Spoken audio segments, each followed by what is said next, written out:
You talk about using gut responses to lead us down the path to radiant health.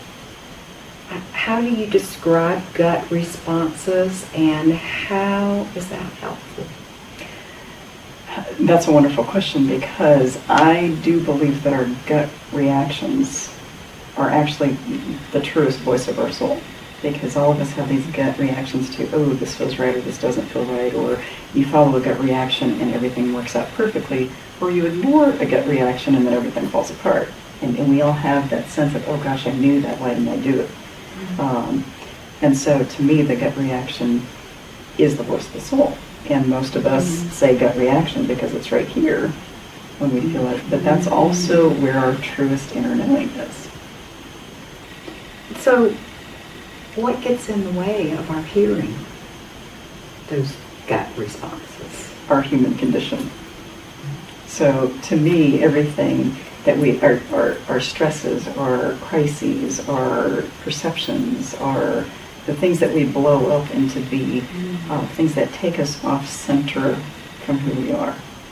I think that is what dampens or dims or muffles that voice. One of the examples I use when I'm in doing therapy with clients is alignment, and that's part of the title of the book, is basically being in alignment with yourself. And my favorite example of this is we all have these, well, many of us know those old screen doors that used to be on this little track, and if they're not on track, you really have to push them along, or they skid or they skip and you can't get them to move. But when they're aligned, they glide. I love using this example because people understand, oh yeah, when you're on track, you just glide. And to me, when the human condition is off kilter, so when one or more of those branches is off, whether there's malnourishment, it's not, that particular branch is not well fed, or it's overfed, that screen door is not going to run well because the rest of the branches aren't going to be as balanced.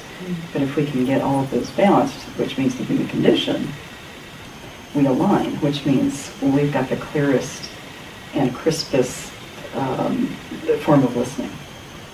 And so that alignment of all of our aspects of the human condition, I think, is what allows us to listen and hear and be constantly in tune with ourselves. So when we're out of alignment, that's when we can't hear.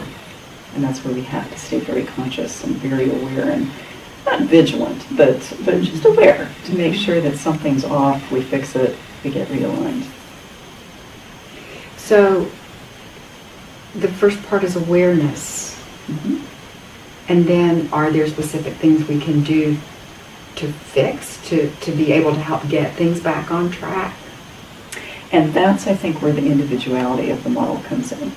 Because everybody's tree, everybody's human condition is going to look different, and everybody's method of fixing their tree is going to be different. So it really depends on what's going on in the person's life. Now, granted, being a psychologist, I tend to feel like I coach people along and helping them figure out ways to create more harmony within each branch. But it could be, and my most simple way of saying it is sometimes we have to clean out the branches and sometimes we got to clean them up or fill them up. And so that's the simple part of looking at it, is what do we need to clean out to fix something, or what do we need to fill up to fix something. So for instance, socially, if someone's lonely and that's their part of the human condition that's really wearing on them, well, then they have to figure out, are there people I need to clean out of my life to feel more fulfilled, or are there people, do I need to create a way to fill up that branch and create a better network, or create some more intimacy or closeness or connectivity with folks? So that's just one example that our way of fixing has all to do with what specifically within each aspect of the human condition is off.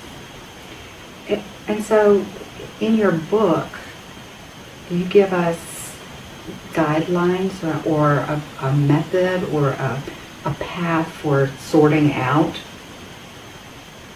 how to figure out what our main issues are, and I do my best to provide as many exercises, Mhm. both written exercises and consciousness exercises, Mhm. as well as questionnaires within each one of the branch chapters.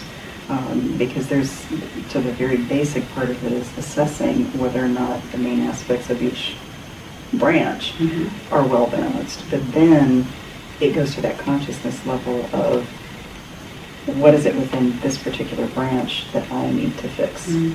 So there's lots of exercises, lots of journaling ideas in the self-assessments. Mhm. And then throughout the rest of the book, there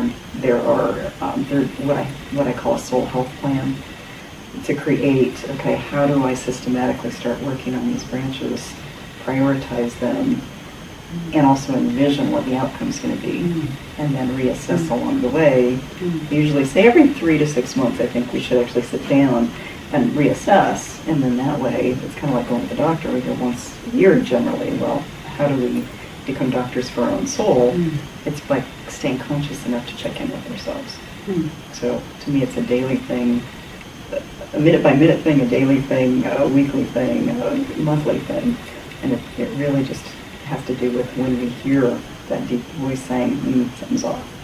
So creating a personal practice of how to self-monitor and Absolutely. stay on track. Absolutely. Hmm.